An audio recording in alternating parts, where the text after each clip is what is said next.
నమస్తే. వైఎస్ జగన్ హత్య రాజకీయాలు మళ్ళీ మొదలుపెట్టాడా? తను ప్రతిపక్షంలో ఉంటేనే హత్య రాజకీయాలు చేస్తాడా? ఒకప్పుడు చిన్నాయన, ఇప్పుడు తమ్ముడైనటువంటి యొక్క అభిషేక్ రెడ్డి. ఏంటి కథ? ఏంటి యొక్క క్రైమ్ కథ చిత్రం గురించి మనతో పాటు సీనియర్ జర్నలిస్ట్ డివి శ్రీనివాస్ గారు ఉన్నారు. వారిని తెలుసుకుందాం. సార్ నమస్తే. నమస్తే సార్, వైఎస్ జగన్ ఎప్పుడు తను ఏదైతే ప్రతిపక్ష హోదాలో ఉంటాడో అప్పుడు తనలో ఉన్నటువంటి ఒక సైకోజం బయటకు వస్తుందా? ఎందుకంటే సొంత ఫ్యామిలీ మెంబర్స్ అయినటువంటి ఒక చిన్నాయిని ఎలా చంపారు ఏంటి అనేది వివేకం సినిమా ద్వారా మనకు చాలా కళ్ళకు కట్టినట్టుగా చూసాం. సేమ్ ఇప్పుడు అదే పరిస్థితుల్లో 35 ఏళ్ల అభిషేక్ రెడ్డి అనేటువంటి వాళ్ళ ఫ్యామిలీ మెంబరే చావు బతుకుల్లో ఉన్నా సరే ఇప్పటికీ కూడా వెళ్ళి చూడలేదు అనడానికి కారణం ఏదైతే సిబిఐకి జగన్ రెడ్డి గురించి కావచ్చు, భారతిరెడ్డి గురించి కావచ్చు, అవినాష్ రెడ్డి గురించి కావచ్చు వ్యతిరేక సాక్ష్యం ఇచ్చాడనే కారణంతోనే ఏదో జరిగిందనేటువంటి ఒక అనుమానాలు అయితే రేకెడుతున్నాయి. మొత్తానికి ఈ కథలో ఏం జరుగుతుందంటే ఏం చెప్తారు? డాక్టర్ అభిషేక్ రెడ్డి ఈ పరిస్థితిలో ఎందుకున్నాడు? ఇంత చిన్న వయసులో ఇవాళ మరి చావు బతుకుల మధ్య అతను ఆ పరిస్థితి. కనీసం మాజీ ముఖ్యమంత్రి జగన్మోహన్ రెడ్డి మరి అక్కడ అతను వెళ్ళి పరామర్శించకపోవటం. నిన్న చూసాం, నిన్న గుంటూరు నందిగం సురేష్ పరామర్శకి వెళ్ళాడు, నేరస్తుడు జైల్లో ఉంటే. ఆ తర్వాత అక్కడ ఎవరో ఈదా సాంబిరెడ్డి ఆ పార్టీ నాయకుడిని కూడా పరామర్శించాడు, సొంత కుటుంబ సభ్యుడు. ఇవాళ అభిషేక్ రెడ్డి గతంలో అసలు అతనికి కొన్నాళ్ళు ఇన్ఛార్జి బాధ్యతలు ఇచ్చారు. అతను ఏదో వైఎస్ఆర్ కాంగ్రెస్ పార్టీ డాక్టర్స్ సెల్కి కూడా పనిచేశాడు. అంటే ఇప్పుడు ఒకటి కుటుంబ పరంగా చూడాలి, ఇంకోటి పార్టీ పరంగా చూడాలి. ఇది ఎలా అంటే తను పులివెందుల నియోజకవర్గంలో సింహాద్రిపురం లేకపోతే లింగాల మండల బాధ్యతలు కూడా చూశాడు. అక్కడ ఒక మళ్ళా వారేదో నడిచింది అన్నట్టుగా, ఏది పొలిటికల్గా అతను అక్కడ వారసుడిగా ఎదుగుతున్నాడు జగన్మోహన్ రెడ్డి. అసలు ఇప్పుడు ఈ అప్పట్లో నీకు తెలుసు, గుర్తుండే ఉంటుంది, A8గా ఉన్నటువంటి అవినాష్ రెడ్డి అతను మరి వాళ్ళ సిబిఐ అరెస్ట్ అంటున్న దీంట్లో అటు వాళ్ళ నాన్న భాస్కర్ రెడ్డిని కూడా అరెస్ట్ చేసిన దీంట్లో అప్పుడు ఏంటి, ఇక అవినాష్ రెడ్డికి టికెట్ ఇవ్వరు. ఇంత చెడ్డ పేరు వచ్చిన తర్వాత ఇప్పుడు అవినాష్ రెడ్డి కోసం జగన్మోహన్ రెడ్డికి తన పొలిటికల్ లైఫ్ సాక్రిఫైస్ చేయడు, అందుకే ఇతను తీసుకొచ్చాడు అనుకున్నారు. పులివెందుల్లో 2 మండలాలు బాధ్యతలు ఇతనికి అప్పచెప్పటము, మరి అక్కడ ఇతను ఉండటం. యాక్చువల్గా ఇతను వైజాగ్లోనో ఎక్కడో డాక్టర్గా ఉండేటటువంటి వాడు. ఇప్పుడు అదేంటి, ఎవరతను అసలు అభిషేక్ రెడ్డి అంటే, అభిషేక్ రెడ్డి జగన్మోహన్ రెడ్డి కన్నా అవినాష్ రెడ్డికే దగ్గర బంధువు. అవినాష్ రెడ్డి తండ్రి భాస్కర్ రెడ్డికి అన్న కొడుకు అవుతాడు, అన్న మనవడు అవుతాడు. భాస్కర్ రెడ్డి అన్న మనవడు ఇప్పుడు ఈ అభిషేక్ రెడ్డి. ఇప్పుడు అంటే ఒక రకంగా అభిషేక్ రెడ్డికి బాబాయ్ ఎవరు, అవినాష్ రెడ్డి. జగన్మోహన్ రెడ్డి కూడా బాబాయ్ వరుసే అవుతారు. ఆ కుటుంబంలో అసలు బాబాయ్ అబ్బాయిల పరిస్థితి నీకు తెలుసు. ఇది ఇప్పుడు వాళ్ళకి అది కలిసి రాలేదా ఆ బంధం, అసలు ఎలా చూడాలి? అబ్బాయిలు బాబాయిని చంపారు. వివేకానంద రెడ్డి హత్య కేసులో ముద్దాయిలుగా బాబాయ్ హత్య కేసులో బాత్రూంలో చంపటం, 2 లీటర్ల బ్లడ్, అది కిరాతక హత్య. ఎవరిది? వివేకానంద రెడ్డి హత్య. 6 ఏళ్ళు అవుతుంది దగ్గర. సిబిఐ అసలు అది కొరుకుడు పడని కేసు అన్నమాట. సిబిఐ ఇంతగా అప్రదిష్ట పాలైన కేసు కూడా దేశంలో ఇంతవరకు సిబిఐ చరిత్రలోనే చూడలేదు. ఏది అసలు ఒక పెద్ద హంట్, ఒక వేట నడిచింది నిందితులకు పోలీస్కి మధ్య, పోలీసులకు నిందితులకు మధ్య. వాళ్ళు వీళ్ళని వేటాడటమా, వీళ్ళు వాళ్ళని వేటాడటమా మనం చూసాం. సిబిఐ ఎస్పీ రామ్ సింగ్ మీదే పులివెందుల స్టేషన్లో కేసు పెడితే ఆయన జంప్, ఏది వీళ్ళ తాకిడి తట్టుకోలేక ఆయన వెళ్ళిపోయిన పరిస్థితి. సుప్రీంకోర్టు కూడా అతన్ని మార్చి ఇంకొక అతన్ని ఇచ్చింది. అంటే వివేకానంద రెడ్డి హత్య అదేంటంటే అదొక బ్రూటల్ మర్డర్. అసలు ఈ విధంగా కూడా హత్య చేస్తారా? అంటే టెక్నాలజీ వాడారు. ఏది నిందితులను పట్టుకోవటం కోసం సిబిఐ గూగుల్ టేక్అవుట్ ఏదో తీసుకుని హంతకులు హత్యకు ముందు ఎక్కడున్నారు, హత్య తర్వాత ఎక్కడున్నారు, వాళ్ళ లొకేషన్స్ ఏంటి, వాళ్ళ ఫోన్ కాల్ రికార్డ్స్ ఏంటి, ఈ విధంగా ఏదో మొత్తానికి ఒక కొలిక్కి తెచ్చింది అనుకునే లోపు మళ్ళీ ఆగింది. ఏది A8 అవినాష్ రెడ్డి దాకా వచ్చి అతను అరెస్ట్ చేయటానికి వెళ్ళి ఆ కర్నూలు హాస్పిటల్లో భంగపడి అతని తల్లి గుండెపోటని హాస్పిటల్లో వైద్యం కోసం చేర్చానని ఒక రేస్ నడిచింది. ఏది ఒక హంట్. ఇక్కడి హైదరాబాద్ నుంచి ఆయన వెంటపడ్డారు అరెస్ట్ కోసం. అతను హాస్పిటల్ చుట్టూతా కాపలా ఎమ్మెల్యేలు, వైసీపీ, అప్పుడు ముఖ్యమంత్రిగా జగన్మోహన్ రెడ్డి ఉండటం, గెస్ట్ హౌస్లో 3 రోజులు ఉండి కూడా అరెస్ట్ చేయలేక అసలు అప్పటి కర్నూలు ఎస్పీ చేతులు ఎత్తేసాడు. నా వల్ల కాదు మీరు అని సిబిఐకి చెప్పేసిన పరిస్థితుల్లో శాంతి భద్రత అంటే హంతకులదే పై చేయి, పోలీసులది కింద చేయిగా మారిన సందర్భం చూసాం. ఇప్పుడు బహుశా అవినాష్ రెడ్డి తల్లి ఇప్పుడు బాగానే ఉండుంటారు. గుండెపోటు అప్పుడు ఆ అరెస్ట్ టైంలో వచ్చింది, కానీ ఇప్పుడు అరెస్ట్ లేదు కాబట్టి ఆమె హెల్దీగానే ఉండుంటారు. అది కాదు, ఇది ఇవాళ సిబిఐకి ఒక మచ్చ. ఆ కేసు కావచ్చు, ఆ నిందితులు కావచ్చు, సిబిఐ సాల్వ్ చేయలేని కేసా అనిపించిన దీంట్లో వరుస పెట్టి ఆ కేసులో సాక్షులు, నిందితులు చనిపోయిన దృష్టాంతాలు ఉన్నాయి. నీకు పరిటాల రవి హత్య కేసు కూడా ఇది గుర్తు వస్తుంది మనకి హిస్టరీ చూసినప్పుడు. అప్పుడు పరిటాల రవి దాంట్లో కూడా గొలుసు కట్టు మర్డర్లు జరిగాయి. దానిలో నీకు అనుమానితులుగా ఉన్నవాళ్ళు, సాక్షులుగా ఉన్నవాళ్ళు వరుసపెట్టి హత్యలకు గురయ్యారు. అప్పుడు కూడా ఏది తన పటేల్, అతను గోవర్ధన్ రెడ్డి కానీ, మొద్దు సీను, ఆ తర్వాత ఎవరు అతను డాక్టర్ సాంబశివరావు, రైలు పట్టాల మీద అతని బాడీ దొరకటం. అంటే అసలు ఏ హత్యలో ఇలాంటి హత్యలు, ఏది ఇలాంటి కొరకుడు పడనటువంటి హత్యలు, ఇంత తెలివితేటలు చూపించినటువంటి క్రిమినల్స్ మనం ఫ్యాక్షన్లో ఇదొక భాగమే. పోలీస్కి అదొక సవాలే.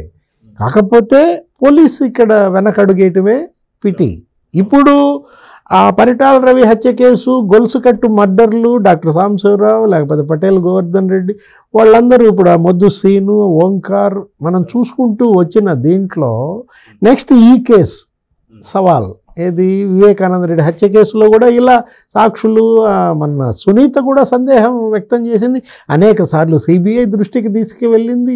ఆమె పోరాటం మామూలు పోరాటం కాదు. ఇది ఏ ఆడబిడ్డ తన తండ్రి హత్య కోసం, నిందితులకు శిక్ష పట్టడం కోసం ఇంత పోరాటం ఆడిన ఇది చూడలేదు మనం.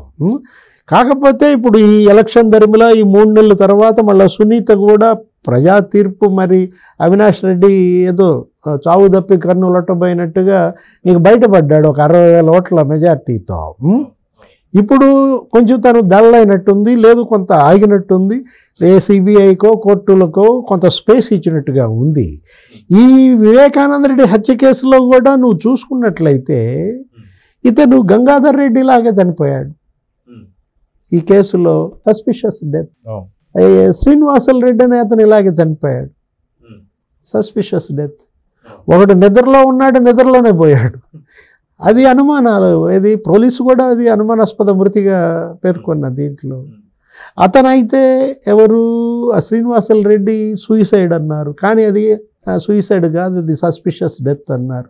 ఏదో స్లీపింగ్ బిల్స్ మింగి అని ఏదో చిత్రించారు మొత్తానికి. దానిపైన సునీత కూడా చెప్పింది, మాట్లాడింది, ఇచ్చింది. ఇలా ఈ అనుమానాస్పద మృతులు, నిందితుల యొక్క ఆ క్రిమినల్ బ్రెయిన్, వాటి వెనక హస్తం, నిందితులే ఉన్నారా, వాళ్ళ యొక్క నిజాలు బయటకు రాకూడదని, అంటే తడిగుడ్డతో గొంతులు కోసినట్టుగా కరుడుగట్టినటువంటి నేరగాళ్ళు ఎలా తప్పించుకుంటారు, ఎలా పోలీస్ కళ్ళు కప్పుతారు, ఎలా కోర్టులు కళ్ళు కప్పుతారు అనేది ఇవన్నీ మనకి అనేక కేసులు ఉన్నాయి. దర్యాప్తు సంస్థలకి తెలుసు, పోలీస్కి తెలుసు. కానీ ఏంటంటే దురదృష్టం, ఏది ఇవాళ చట్టపట్టాలు, పోలీసు క్రిమినల్స్ ఎప్పుడైతే చట్టపట్టాలు వేసుకుని నడిచిందో 5 ఏళ్ల జగన్మోహన్ రెడ్డి పరిపాలన, ఇంకా ఇది ఇలా జరుగుతూ వచ్చింది. కాకపోతే ఇది ప్రజాస్వామ్యానికే ఒక మచ్చ, భారత న్యాయ వ్యవస్థకి ఒక అప్రదిష్టగా మారింది. దర్యాప్తు సంస్థలకి ఇదొక చెడ్డ పేరు తెచ్చిన కేసు వివేకానంద రెడ్డి హత్య కేసు. ఇప్పుడు మీరన్నారు ఎవరితను, డాక్టర్ అభిషేక్ రెడ్డి, ఇతను మరి చావు బతుకుల మధ్య కొట్టుమిట్లాడుతున్నాడని. అసలు ఇంకొక విషయం, జగన్మోహన్ రెడ్డి మాంగారు, భారతి మేడం వాళ్ళ ఫాదర్ డాక్టర్ గంగిరెడ్డి, ఆయన చనిపోయారు. కరోనాలో. దానిపైన కూడా అనుమానాలు ఉన్నాయి. ఏది మనకి బయటకు రాకపోవచ్చు కానీ కొన్ని సోషల్ మీడియా వీటిల్లో మనం చూసినట్లయితే ఏంటి, అంత వైద్యం ఇవాళ అందుబాటులో ఉన్నప్పుడు ఆయన ఎవరు, ముఖ్యమంత్రి గారి మాంగారు. కరోనా ఆఫ్ కోర్స్ అది చాలా సివియర్ అయి ఉండొచ్చు. అనేక మంది అప్పట్లో మంత్రులు కూడా వచ్చి హైదరాబాద్లో ట్రీట్మెంట్ పొందారు. వీళ్ళందరికీ కరోనా కొట్టింది. ఎవరు, విజయసాయి రెడ్డి, అవంతి శ్రీనివాస్ అందరూ వచ్చారు ఇక్కడ. ఎవరికి వాళ్ళు డబ్బున్నాళ్లే కదా, డబ్బు లేనాళ్ళు కాదు కదా. ఆయన ఎవరు, గంగిరెడ్డి, ఆయన ముఖ్యమంత్రికి మామ. అసలు రాజశేఖర్ రెడ్డికి ఆయన క్లోజ్ ఫ్రెండ్, వీళ్ళతో కంపానియన్ కదా. అప్పుడు ఇద్దరు డాక్టర్స్, పులివెందుల్లో ప్రాక్టీస్ చేసేవాళ్ళు. ఈసీ గంగిరెడ్డి భారతి మేడంకి సొంత తండ్రి అనమాట. ఆయన మరి కరోనాలో చనిపోవడంలో కూడా అనుమానాలు మనం సోషల్ మీడియాలో చూసాం. అది తెలియదు వాస్తవాలు ఏంటనేది. అంటే అటు హత్యలు, ఇటు అనుమానాస్పద మరణాలు, కాయన్కి నీకు బొమ్మ బొరుసుగా ఉంటున్న దీంట్లో ఫ్యాక్షన్లో ఏదైనా చేస్తారు. కరుడుగట్టిన కిరాతక హంతకులు వీళ్ళు. 7 గొడ్డలి వేట్లు. వివేకానంద రెడ్డి ఊహించాడా? అసలు ఎప్పుడు భద్రత అడిగేవాడు కాదు. అతనికి ఎవరు శత్రువులు లేరన్న నిర్భీతితో తిరిగేవాడు. సునీత అనేక సార్లు చెప్పింది, ఎంతోమందిని ఆయన కారులో తీసుకువెళ్ళి కలెక్టర్ ఆఫీస్కి తీసుకెళ్ళి రైతుల్ని వాళ్ళ సమస్యలు పరిష్కరించి జనం మనిషిగా ఉన్నటువంటి తన తండ్రిని ఇలా కిరాతకంగా హత్య చేశారనేది ఆమె గగ్గోలు మనం చూసాం. ఇవాళ వివేకానంద రెడ్డి హత్య కేసులో మీరున్నారు ఏంటి, అతను వీళ్ళకి వ్యతిరేకంగా ఏదో సిబిఐకి వాంగ్మూలం ఇచ్చాడనో ఏదో జరుగుతున్న దీంట్లో ఇవాళ అతని అనారోగ్యం కొట్టుమిట్టాడుతున్న పరిస్థితి. సరే, అందులో నిజాలు ఎలా ఉన్నప్పటికీ కూడా అతన్ని చూడటానికి జగన్మోహన్ రెడ్డి కనీసం వెళ్ళకపోవటం పైన కూడా వీటిని ధృవీకరిస్తున్నాయి. ఏది ఈ టైప్ ఆఫ్ ఈ ప్రాపగాండాకి అతనే ఊతం ఇస్తున్నాడంటే కారణం ఏంటి? ఇందులో వాస్తవం లేకుండా అప్పుడు నిప్పులేందే పొగ రాదు కదా. ఇవాళ ఈ పొగ ఎందుకు వస్తుందంటే అక్కడ నిప్పు ఉంది, ఇది ఆరాల, ఏది దీనికి తెర పడాల. ఈ విధమైనటువంటి పోకడలకి, ఈ క్రిమినల్స్ యొక్క ఈ కిరాతక చర్యలకి అడ్డుకట్ట వేయకపోతే, కఠిన శిక్షలు పడకపోతే ఈ కేసుని ఒక మోడల్గా తీసుకుని ఇంకా పేటరేగిపోయే అవకాశం ఉంది. దానికోసమే సునీత పోరాటం కూడా. ఏంటి, తన తండ్రిని తను తెచ్చుకోలేదు, వివేకానంద రెడ్డి వాళ్ళ బతికి రాలేడు, కాకపోతే ఒక మెసేజ్ ఈ సమాజానికి ఇవ్వాలా, అదే సునీత పోరాటం. ఎప్పటికైనా సరే నిందితులందరికీ శిక్ష పడాల్సిందే అనే సునీత పోరాటం. ఏదైనా ఇప్పుడు మనం అభిషేక్ రెడ్డి కోలుకోవాలని కోరుకోవాలి. చిన్న వయసు, ఎంతో భవిష్యత్తు ఉన్నటువంటి వాడు. మరి పార్టీ అతను వైసీపీలో కూడా ఆయన డాక్టర్స్ అసోసియేషన్కి పనిచేశాడు. అతను బాధ్యుడుగా 2 మండలాలు చూశాడు.